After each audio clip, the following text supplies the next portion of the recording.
thank you to all the task force members. And those who participated in the research, let me first say, we hear you loud and clear. These survey findings are both raw and disturbing.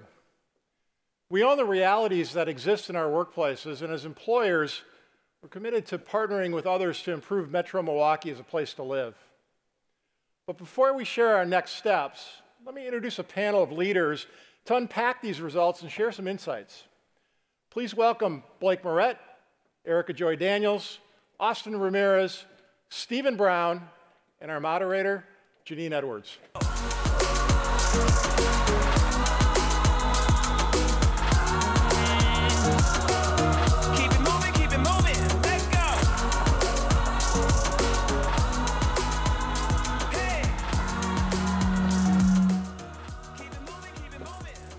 Good evening. Hi. So good seeing you all. So let's start off, I guess, first by just understanding and appreciating such important role that employers play in setting the standards for making this a region of choice for diverse talent. So I thought it'd be great to start the discussion by first getting your initial reactions to the survey. So just share a little bit about what stood out for you. And I think let's start, Austin, with you as a member of the task force. Yeah, I guess I was sad, right? Like, unfortunately, the data wasn't shocking, but I felt no less embarrassed and ashamed to see the data and hear those quotes. So I guess my first reaction was emotional. After I reflected on it a bit, though, it does give me hope, right? I mean, I think we've got a lot of positive things happening in this community. It's great to see MMAC standing up and taking a leadership role on this issue. I think companies are taking this issue much more seriously. You know, it helps in some ways that employment's 2.7%. Because, you know, there's a real, you know, business strategic mandate for companies to take on this issue of diversity and inclusion. And so, yeah, our history doesn't have to be our destiny, and I'm glad to see the MMAC taking this on. Erickajoy? Yeah, I think what, as stark as you said, as the data is reflective of the truth in our community. The thing that encouraged me is that the individuals who engaged in the experience were courageous. Sometimes people have a lived experience that they're not comfortable or confident to share what the true reality is. And if they were courageous enough to make bold statements like that, and then on slides we're making bold statements that say we want to be a region for all, then it's going to require some bold activity and some energy. I'm certain that those rooms where those surveys and those focus groups were held, people probably were uncomfortable even sharing their reality. And it's going to cause our community to kind of be uncomfortable talking about this thing. But it really enabled us to really build capacity and capability, I think, by taking the honest look and then taking some intentional steps. Awesome. Stephen? So truthfully, I was confused. And I mean that as, you know, we started this session today, we talked about how well things are going in Milwaukee, and yet we recognize that there is a huge population of Black and Browns that are not receiving those benefits. And so it feels like we're kind of living in two worlds. And I also was a little disappointed in myself that I didn't see the gap. And to Erica's Joy point, the courage for people to really speak the truth of what they're not receiving here. You know, I'm a native of Milwaukee. I've chose to live here, and I've done, you know, fairly well. And yet there's a population of people who just aren't connected. And they are here, but they don't feel like they're part of the community. And we own that. Business own that. But I think those of us who are here, no matter what your race and your background is, we own that piece of that. And so I'm just trying to figure out how we bridge how well Milwaukee is doing versus how, frankly, a huge population are not receiving those benefits. Blake? You know, I think it begins with gratitude for the respondents to the survey to speak about something that is the most personal subject around for them, and to be able to start with that. And then it's clear that it's going to take a collective approach. This is something that is going to take a complete community to be able to address. When we think about what all employees want, regardless of where they are in an organization, you know, there's a few basic things that they're looking for, regardless of, you know, title or type of work. They want to know that the work that they're doing is important. They want to know that they're going to have the tools and the support to be able to do a good job, and they want to know that they're going to have a chance to get ahead. And I think this report really unpacks that in sometimes searing terms about the gaps that exist today. So Blake, I want to stay with you for a moment. I guess Rockwell has been on a journey to diversify its workforce for some time. So if you share a little bit about how long you've been on that journey, and also more importantly, what change is necessary to drive the goal and to bring the goal to reality? So as a lifer with Rockwell, I'd say our journey really began in earnest, and we began to get traction beyond a compliance mindset a little over 10 years ago. And where we really turned the corner is when we were able to demonstrate first to the organization that from the board down that this was important, that this wasn't just words, and that it was important for so many reasons. And then where we picked up yet another inflection point was where we started to connect individually with people, both from an intellectual and an emotional standpoint, because the journey does require not just rational case for change, but also an emotional case for change, and that's when we started making progress. Mm-hmm. So I think one of the things that we heard during the research process, and just generally, is that culture is a really big issue in the workplace. And so I think Erickajoy and Stephen, what steps, just from a diversity and inclusion practitioner standpoint, what steps can we take to ensure that D&I is integrated into the culture and not just a tool for compliance? Sure. So I think there's a few key secret ingredients to a recipe to make it work, right? One of my mentors often says, if you don't have the leadership and support and endorsement from the top, you may be running into a futile effort. Getting the engagement for it to become an imperative for the organization, and then understanding that it goes beyond, it can't be a project, it can't be an initiative, it can't be, hey, we should probably tack it on to this year's list of to-dos, because then it loses its attention. It can't be trendy, it can't be, we heard another company's doing this, so let's go try to mimic that. It has to be a really true intention that's going to engage the individuals in the organization who can make change. John Cotter has a quote that he talks about, greatest transformations happen when the people who can move the needle and the most influential actually connect together and make a difference. And I think that's absolutely key. You can clap. So I think a lot of companies have good intentions, but they need to become more intentional. And that you can't move the needle very far if you just have good intentions. So I kind of think about even my own experience, that I think one of the reasons that I'm here professionally was through an organization called Inroads. And so my tenure with Inroads, they intentionally went to schools and recruited talented minority youth and to prepare them for leadership. They were very intentional about that. And then my sponsoring company, being M&I Bank, was very intentional about not only seeing me as a number, but seeing me as a person. And I think many of us, when we think about where we work, there's one thing about being invited, and there's another thing about feeling like you belong. And so this intentional work doesn't just come into the representation. Listen, hiring is important, but it's just one thing if you hire them, but I get there and I don't feel like I belong. And I think we kind of forget that. I also believe that in some cases, I think we thought we were there, and so we stopped. Like, you know, we've hired some people, and so this is kind of good, and we took our eyes off of this. So it has to be part of who you are, and more than just kind of I hired, but it's who you are. And the community talks. Like, people know who the companies are that's real about this. People know within your company what managers you want to work for. And it has to be more than just a slogan. It has to be the whole part of how you act, because talented people have choices, and we have to recognize that we want to be one of those people they choose. So certainly I believe you need much more intentional and go beyond having good intentions. Awesome. So Austin, I'm looking at you, and I guess I'm really interested in hearing your perspective A lot of times people focus on really large companies that may have a D&I strategy for years, but what has it taken for Husco to really drive execution and success? How have you been able to do that through a diverse team?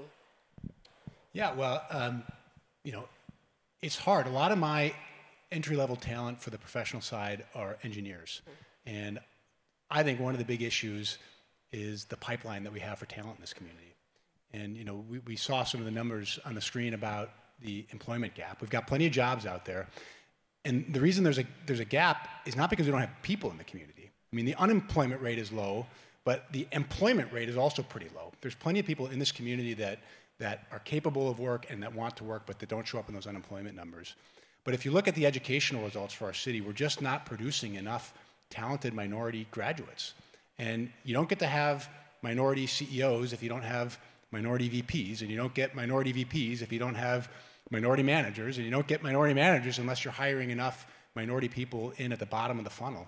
And I think one of our fundamental problems in Milwaukee and in the region is that our school system, particularly in those, you know, that map we saw where you've got black and brown people concentrated in certain parts of the city, the schools in those areas aren't producing the sort of graduates that companies can hire. And I think until we address that fundamental issue, we can do all the things in our companies that we want to, we won't solve the problem.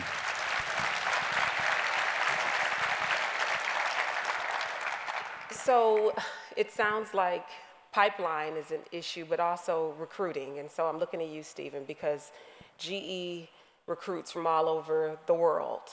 And so I'm interested in appreciating and understanding the challenges of recruiting and retaining a diverse workforce. Listen, one of the things I appreciate about today is, and I think Tim did a great job, you can promote Milwaukee. I mean, we have, we're a city that's growing, there's a lot of energy here, and so if I tell them the right story, and hopefully it's a truthful story too, if I tell them the right story, Milwaukee is a very attractive place. And then you have an employer, and that becomes an attractive employer. But once you're here, do you feel like you belong to the community? Again, I go back to the belonging piece. So we have been very successful in regards to offering the opportunities, but ultimately it really up to the people out here to make sure that the talent you bring, there is a sense of belonging. I also would say that our ERGs, our employee resource groups, are fantastic. The African American Forum and the Hispanic Forum, ERGs within GE, are outstanding. And they feel, I think when people come to our company, they can automatically connect to the ERGs. The difference is when they go to their communities, sure, they feel connected.